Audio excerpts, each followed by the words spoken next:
So he said to him, bring me a 3-year-old heifer and 3-year-old female goat, a 3-year-old ram, and a turtle dove, a young pagan.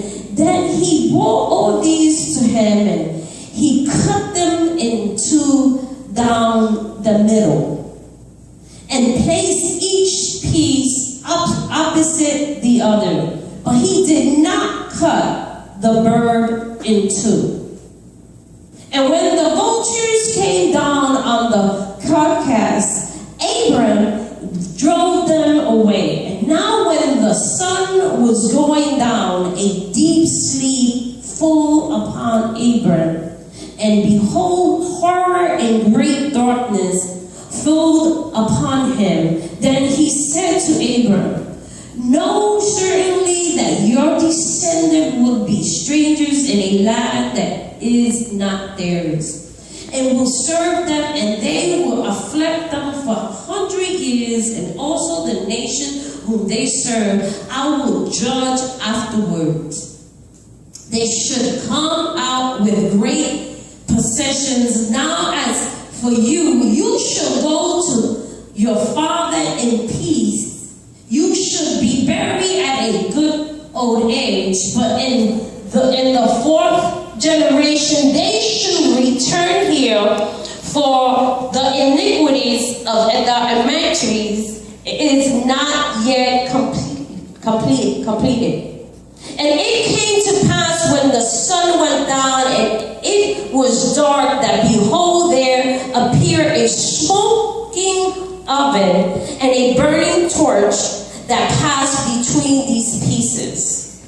The day the Lord made a covenant with Abram, saying, to your descendant I have given this land for the river of Egypt, to the great river, the river of Ephraim, the Canaanites and the Canaanites. This is the words that I might not say them right. The Hittites and the Perizzites and the Rephaim and the Amorites and the Canaanites and the Granites and the Jasperites. I know I'm not saying it right. But I'm going to tell you today, I will be teaching you about faith. Amen. And how Abraham, because of the faith that he had in God, God called him friend. And tonight, I just want you to really pay attention to what I'm about to say. Hopefully, we all know what faith is. According to the Bible, it is what? Now faith is the substance of things hoped for, the evidence of things not seen. Hebrews 11:1. But did you know that faith is something that is ever changing? If you are maturing in the Lord as you should be, then the faith you have this evening is far greater than the faith you had the moment you believe. Of course, the ability to exercise the faith as well as the faith to exercise are already in you. You may not see it, you may not believe it, but it is there nevertheless. You see, faith is like a muscle. The more you exercise it, the larger and the stronger it becomes. Amen. That is why the Lord led us through difficult places in our lives. He is helping us to grow in our faith. In this passage, we are still following the life of Abraham. If you will remember, he is a man who left his home, his family, and the country of his birth to follow God. By faith he had journeyed, and by faith he had lived. He followed God based on a simple promise. That promise was that he would receive a land and that he will produce here.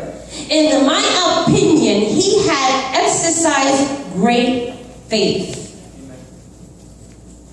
In God's eyes, this has been a spiritual kindergarten. The Lord has some even greater test in store for Abraham's faith. The passage we are looking at this evening deals with the matter of Abraham's faith. Here, we see him moving towards maturity. Amen? Amen. As we consider what the Lord is doing in the life of Abraham in this passage, let us consider that the Lord wants to grow us too. He wants to move us towards maturity day by day. Allow me to share a few thoughts that present themselves in this passage. In verse 7a, God and God opens the section with a reminder of who he is and what he is doing. His reminder is threefold.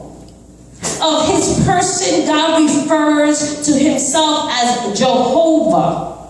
The self-existent one, God is merely reminding Abram who he is dealing with. I'm going to give you a nugget. We have a tendency to forget just who is in control of the events of life. It will do us good to remember that we serve Jehovah.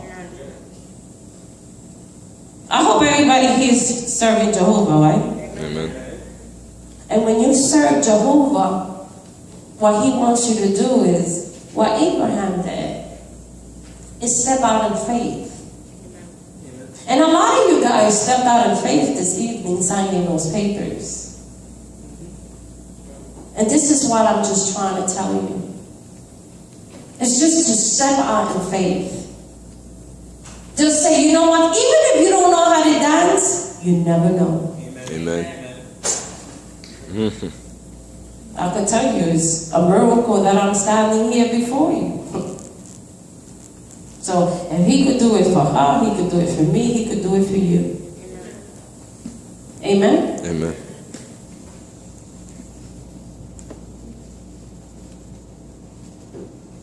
It will do us good to remember that we serve Jehovah God. He was here before anything and he will be here after everything.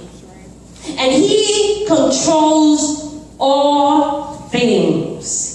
That happened in between. He is a powerful God. In John 42:2, it tells you, in Luke 1:37, it tells you, he is a present God. He is in control of all of our life.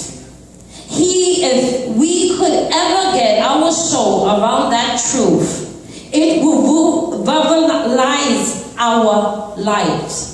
If we believe that God has our life in control, you will want to do something for God. Amen. You will want to dance. You will want to sing. You will want to open a door for the saints. You will want to help this young man. You know that a person that takes care of a pastor will get the same blessing that the pastor gets. If that young lady just brings me water, you see how I have to work and do all the other work? She gets the same blessing that I get. Amen. Did you know that? You think that pastor should be over here, trying to run over there, trying to come over here, trying to do things. It drives me crazy when I come in here. I'll be honest with you. You're losing out on your own blessing. See? But Abraham was smart. And I'm going to show you.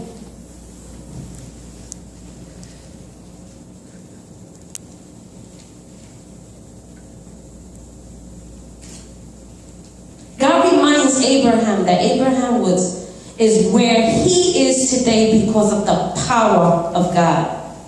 Abraham did nothing to get where he was. It was all God. You have to sign, you have to move, and he does it all. Imagine that.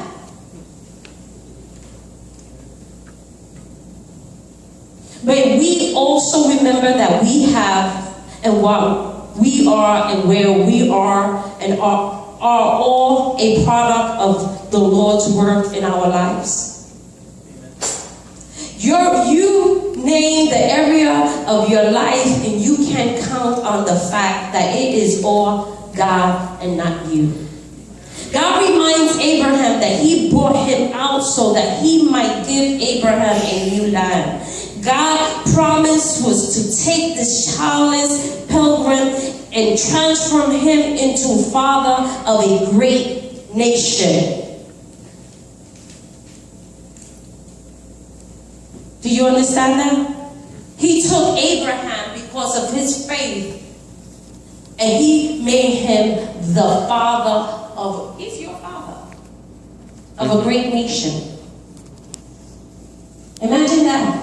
Imagine if you just step out in faith and say, you know what, I'm going to just do, I dance, I'm just going to dance. And the Lord will take you to bless the four corners of the world. Amen. Imagine that. Imagine from this service you say, you know what, I'm just going to take my talent, okay, and not play around and not joke around, go to church joking around like some of you do, and allow God to use you. Imagine that.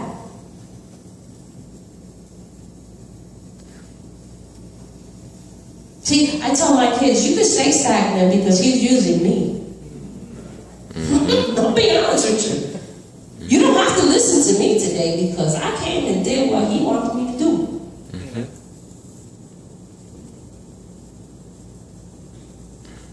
So if you see me on TV one day, or you see me, because I have faith, yeah. Oh yeah. That's right. You can laugh, you can do whatever you want to do, but God is going to have the last laugh. Amen. Amen. Amen. Because whatever your mind thinks, according to his glory, he will do.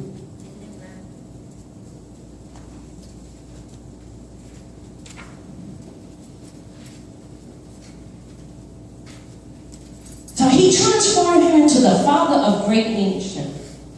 I just want to remind you that God has a wonderful plan for your life. You and I need to be careful and lest we hinder that plan and bring pain and hardship upon ourselves. Let me just remind you that God's plan is always a good plan. You see, these little papers that I brought here, because it's for God, I guarantee you it's a good plan. Amen. And I guarantee you, let me tell you something. You don't have to want to do it. And I guarantee you, and listen to what I'm going to say, he will move you out of the way, and he will bring someone that will want to do it. Amen. I guarantee you. I'm not here to scare you. I'm just here to tell you the truth. I'm here to tell you, don't miss on your blessing. Because I guarantee you, someone else will come and he will bless them. See, he wants his glory. And if you don't want to give it to him, he'll get somebody else to do it. I guarantee you.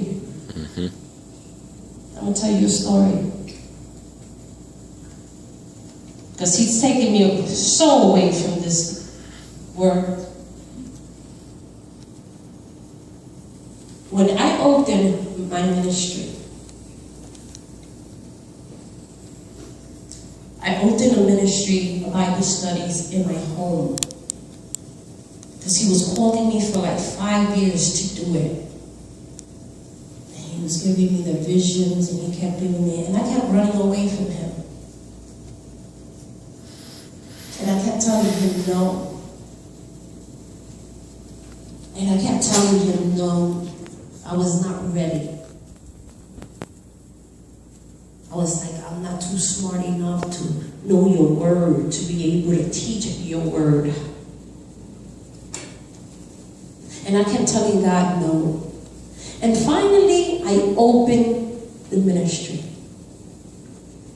And when I opened the ministry, I did it from my house. And he brought me like probably 35 kids, right? Yeah. And these 35 kids came diligent every week to Bible studies.